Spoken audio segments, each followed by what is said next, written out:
महोदय, आज जब इस राष्ट्रीय राजधानी क्षेत्र विधेयक के ऊपर मैं समर्थन करने के लिए खड़ा हुआ हूं, तो पहले मैंने विपक्ष के विद्वान वक्ता महोदय का वक्तव्य सुना तो मुझे विचित्रता का अनुभव हुआ और संपूर्ण विपक्ष को देखकर विस्मय हो रहा है। विचित्रता इसलिए कि उन्होंने कहा कि I have not seen any parallel anywhere. तो मैं भी कहना चाहता हूं, ये पहली बार ऐसा हो रहा है कि किसी देश की राष्ट्रीय राजधानी में उस देश की केंद्र सरकार की शक्तियां, उससे अधिक शक्तियां किसी और की होनी चाहिए। मेरे विचार से दुनिया में ऐसा कोई दूसरा उदाहरण देखने को नहीं मिलेगा। So I support what Abhishek Manu Singhvi ji has said, I am unable to find parallel anywhere in the world. दूसरा विषय जो मैंने कहा कि विस्मय का अनुभव क्यों हो रहा है, अभी देखिए उन्होंने 2 बार सुपर सीएम प्रयोग किया कॉन्स्टिट्यूशनल पद पर बैठे हुए व्यक्ति के लिए, मगर महोदय इस देश ने बगैर संवैधानिक पद पर बैठे हुए सुपर पीएम 10 साल तक देखा है। और मैं ये कह रहा हूं कि अभी मैंने कितना सुंदर सामंजस्य देखा कि उन्होंने कहा कि समय कम हो रहा है, तो आम आदमी पार्टी वालों ने कहा हम भी समय देने को तैयार हैं। सारे विपक्ष को देख के विस्मय होता है कि कांग्रेस पार्टी, जिसका कि 3 राज्यों में स्थिति यह रही कि गुजरात में वोट हाफ कर दिया, बिल्कुल बता रहे हैं, सुनिए तो, अरे सुनिए तो, बता रहे हैं। सॉरी गुजरात मेंबर्स का vote one second. Dr. Abhishek Singhvi was heard in rapt attention. This is the decorum of the house. No. Yes, I am coming to that, sir. Let me do not get into disruptive mode. Dr. तो मैं कहना चाहता हूं कि ये लोग किस तरीके से आए हैं साथ में। अरे साहब, बहुत सारे शेर बोले थे, ऑर्डिनेंस के पार्ट नहीं थे, हम भी बता रहे हैं आपको। I will have to name you. देखिए इनकी I will have to name you. ठीक, You have got it as a habit. क्या शिद्दत दिख रही है एक दूसरे को सपोर्ट करने में। देखिए इनकी स्थिति ये, we want decorous debate here. Doctor said many things, maybe digestible, maybe indigestible. Dr. Sudhanshu Trivedi. मैं सिर्फ ये कहना चाहता हूं कि गुजरात में कांग्रेस का वोट हाफ कर दिया, पंजाब में इनका स्विच ऑफ कर दिया, दिल्ली में साफ कर दिया और आपने इनको माफ कर दिया। और उसके माफी के बाद भी मुझे लगता है, अभिषेक मनु सिंघवी जी ने कहा था, तो मैं भी ये कहना चाहता हूं, आप साथ में आए हैं दिल्ली के इस बिल पे, दिल्ली की जनता के लिए आए हैं या किसी और कारण से आए हैं, ये दिल्ली की समझदार जनता समझती है। तो मैं भी एक पंक्ति कहना चाहूंगा कि शाम तक सुबह की नजरों से उतर जाते हैं, इतने समझौतों पे जीते हैं कि जमीर भी मर जाते हैं। अब यह एक संवैधानिक विषय है। संवैधानिक विषय है कि यह जिस प्रकार से संविधान में लागू होना चाहिए, परंतु उसके साथ राजनीतिक टीका टिप्पणी की जा रही है, तो एक सैद्धांतिक विषय भी आता है। तो मैं संवैधानिक और सैद्धांतिक दोनों विषयों का जवाब दूंगा। I will reply both the constitutional and conceptual aspect. देखिए, माननीय गृह मंत्री जी ने लोकसभा में बहुत स्पष्ट किया था कि दिल्ली पूर्ण राज्य नहीं है, यह एक विशेष श्रेणी का यूनियन टेरिटरी है, यानी विशेष श्रेणी का संघ शासित राज्य है। वैसे मुझे लगता है संघ शब्द आते ही बेचैनी ज्यादा हो सकती है दूसरी तरफ, और संघ शासित से बेचैनी और हो सकती है, इसलिए मैं यूनियन टेरिटरी वर्ड प्रयोग करूंगा। It is a special category of union territory. और वैसे भी आजकल अंग्रेजी के प्रति मोह बहुत ज्यादा है, क्योंकि अपने गठबंधनों का भी नाम अंग्रेजी में ही ज्यादा रखा जा रहा है। संविधान में जो भाग 8 में उल्लिखित, वैसे तो जब मैंने टीवी चर्चा के दौरान कई बार विपक्ष के लोगों से INDIA का हिंदी फुल फॉर्म पूछा, तो पहले दिन तो लोग गूगल देख के भी नहीं बता पाए। खैर, अब मैं कहना चाहता हूं कि संविधान के भाग 8 में उल्लिखित प्रावधानों के अनुसार, अरे सुनिए, देखिए संविधान के भाग 8 में उल्लिखित प्रावधानों के अनुसार अनुच्छेद 239 से 242 तक संविधान में इस विषय का पूर्ण वर्णन है। अनुच्छेद 239 में इसका विशेष प्रावधान किया गया है। यदि उसके क्लॉज को 239 को देखें तो संसद को दिल्ली संघ राज्य यूनियन टेरिटरी से संबंधित किसी भी विषय पर कानून बनाने का पूरा अधिकार है। इसमें किसी भी प्रकार का कोई संशय नहीं है। सर्वोच्च न्यायालय के जिस निर्णय का बार बार उल्लेख किया जाता है और हमारे विरोधी उसको अपने हिसाब से प्रयोग करते हैं, उसमें भी बहुत साफ देख लें कि 105 पेज के उस निर्णय में कहीं पर भी सर्वोच्च न्यायालय ने संसद के द्वारा दिल्ली के बारे में कानून बनाए जाने के विषय के ऊपर किसी प्रकार की कोई टिप्पणी नहीं की है।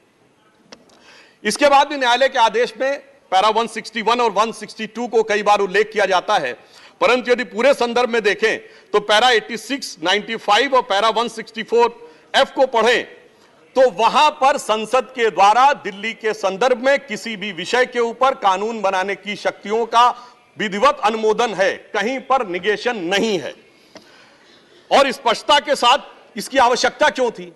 ताकि शासकीय आदेश को एक विधायी शक्ति भी मिल सके, एग्जीक्यूटिव ऑर्डर को एक लेजिस्लेटिव पावर भी मिल सके। इसलिए उस अस्पष्टता को दूर करने के लिए to remove any an iota of suspicion यह आवश्यक था। इसलिए मैं इस बिल का समर्थन करता हूं। अब कई बार लोग कहते हैं साहब अध्यादेश की आवश्यकता क्यों थी? वैसे तो माननीय गृह मंत्री जी ने भी इस विषय को लोकसभा में बताया था। अभिषेक मनु सिंघवी जी ने कहा कि 19 तारीख को अध्यादेश क्यों आया। शायद उन्हें ध्यान हो कि दिल्ली सरकार में जैसे ही चंद दिनों में ताकत मिली तो सबसे पहले किन फाइलों के बारे में, सतर्कता के साथ सतर्कता विभाग की फाइलों के बारे में कार्रवाई की गई।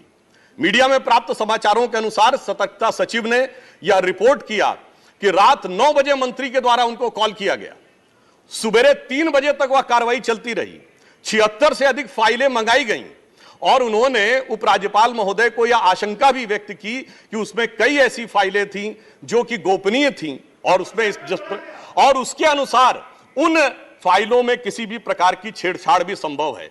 अब मुझे बहुत आश्चर्य होता है कि दिल्ली में बाढ़ आई तो दिल्ली फ्लड कंट्रोल अथॉरिटी की बैठक तो 2 साल से नहीं हुई, मगर विजिलेंस की फाइलें ओवरनाइट सर्च की गई। तो मेरे विचार से, और ये सर 16 और 17 मई की रात का था, तो मानी हुई बात है कि जब ऐसी परिस्थिति नजर आएगी तो उसके 1-2 दिन के अंदर अध्यादेश की आवश्यकता महसूस होगी। यहां मैं एक और बात भी कहना चाहता हूं कि ब्यूरोक्रेसी पर नियंत्रण की बात आम आदमी पार्टी की सरकार के द्वारा की जाती है, तो ये लोग तो अपनी एक पैरेलल ब्यूरोक्रेसी भी बना चुके हैं, क्योंकि अनेक प्रकार के समाचार पत्रों में आया है कि कई ऐसे लोग जो कि आम आदमी पार्टी के पदाधिकारी हैं, वो सरकारी पदों पर भी विद्यमान हैं और सरकारी पदों पर रहते हुए सरकारी शक्तियों का भी उपयोग कर रहे हैं।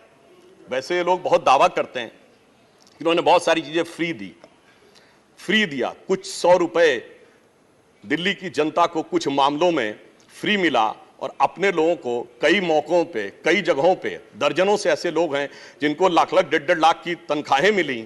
और यदि आरोपों को देखा जाए तो करोड़ों रुपए के घोटालों के आरोप हैं। एक कहावत होती है, माले मुफ्त दिले बेरहम। तो मैं कहना चाहूंगा इनकी तो स्थिति यह है कि माले मुफ्त दिले बेरहम, दिल्ली पे सितम और करोड़ों हजम। अब एक और बात जो ब्यूरोक्रेसी के नियंत्रण की बात है, तो मैं ध्यान दिलाना चाहता हूं, इस दिल्ली प्रदेश में एकमात्र ऐसा प्रकरण हुआ जो पूरे देश के इतिहास में बहुत विचित्र था कि दिल्ली के मुख्य सचिव ने दिल्ली के मुख्यमंत्री आवास के अंदर अपने साथ मैन हैंडलिंग का आरोप लगाया।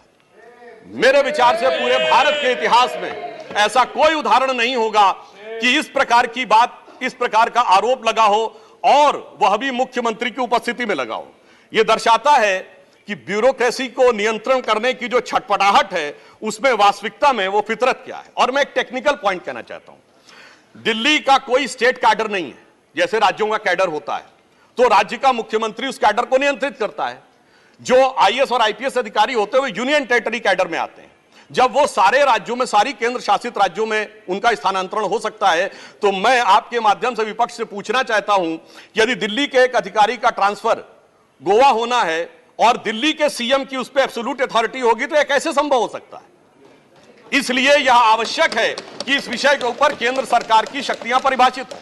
अब एक दूसरी बात भी है, दिल्ली में स्टेट कैडर भी नहीं है, यानी जैसे स्टेट पब्लिक सर्विस कमीशन होता है और राज्य के कैडर होते हैं, तो यहां भी दानिक्स कैडर है। यानी दानिक्स कैडर में भी 3-4 यूनियन टेरिटरी आती हैं, दमन, दीव और अन्य। अब दानिश कैडर के एक अधिकारी की जरूरत यदि अंडमान में या दमनदीव में भी होगी और दिल्ली का मुख्यमंत्री यह तय करेगा, तो क्या यह संवैधानिक दृष्टि से उचित है? इसलिए मैं कहना चाहता हूं कि माननीय गृह मंत्री जी ने जो यह विषय रखा है वो पूरी तरीके से उचित है। अब दुरुपयोग की बात में मैं एक और बात कहना चाहता हूं, इनकी वास्तविक मंशा क्या थी। दिल्ली में एक जनरल फाइनेंशियल रूल 2019 है जो ये कहता है कि 10 करोड़ रुपए से अधिक का अगर किसी भी प्रकार का व्यय होगा तो वह मंत्री की शक्ति से बाहर होगा और वह एलजी के पास जाएगा। महोदय, इनके मुख्यमंत्री जी का जो मकान या वजीर आला का अजीमुशान महल बनाने के लिए जो बिल बने साहब, वो पूरे उसके एक साथ नहीं बने। 10 करोड़ से कम के 8.5, 8, 7.5, 9 करोड़ रुपए के डिफरेंट बिल बने और एक मद ऐसा है जिसमें कि मुख्यमंत्री कार्यालय के कर्मचारियों के लिए, महोदय जानते कितने का बिल बना? 9.99 करोड़, यानी 0.01 से कैसे बचा जा सकता है कि टेंडर न करना पड़े, मन मुताबिक खर्चे कर लिए जाएं। यह दर्शाता है कि नियमों के प्रति और ब्यूरोक्रेटिक नियमों के प्रति इनके मन में क्या आस्था है। और इतना ही नहीं, दिल्ली मेट्रो के लिए तो वृक्ष काटने की परमिशन वर्षों तक नहीं मिलती थी, मगर मुख्यमंत्री आवास के लिए वृक्ष काटने की परमिशन उनको मिल जाती थी। अब इसके साथ मैं एक और बात कहना चाहता हूं, एक नैतिकता, सैद्धांतिकता का सवाल उठाया जाता है। तो मैं कोट करना चाहता हूं कि दिल्ली के मुख्यमंत्री जी ने, जिनका वो आलीशान शीश महल बना हुआ है, उन्होंने 27 अक्टूबर 2013 को शीला दीक्षित जी के विषय में लिखा था ट्वीट, और उनको मैं कोट कर रहा हूं। उन्होंने कहा कि दिल्ली की मुख्यमंत्री शीला दीक्षित जी के घर में 10 एसी लगे हैं। मैंने तो सुना है कि बाथरूम में भी एसी लगे हैं। कौन भरता है इस एसी का बिल? और आगे वो कहते हैं, मेरा तो कलेजा कांप उठता है ये सोचकर कि दिल्ली की 40% जनता झुग्गियों में रहती है, तो कोई मुख्यमंत्री ऐसे आलीशान घर में कैसे रह सकता है। मैं कहना चाहता हूं, देखिए, केजरीवाल जी का कलेजा कापा हो या ना कापा हो, रूह कापी हो ना कापी हो, रूह है क्या है, किसकी रूह है, उस पर मैं टिप्पणी नहीं करना चाहता, मगर मैं एक बात जरूर कहना चाहता हूं कि शीला दीक्षित जी जहां भी होंगे उनकी रूह को बहुत तकलीफ हो रही होगी कि जब उनके ऊपर ऐसी बातें करने वालों के साथ वो सारे लोग आज आकर खड़े हुए होंगे।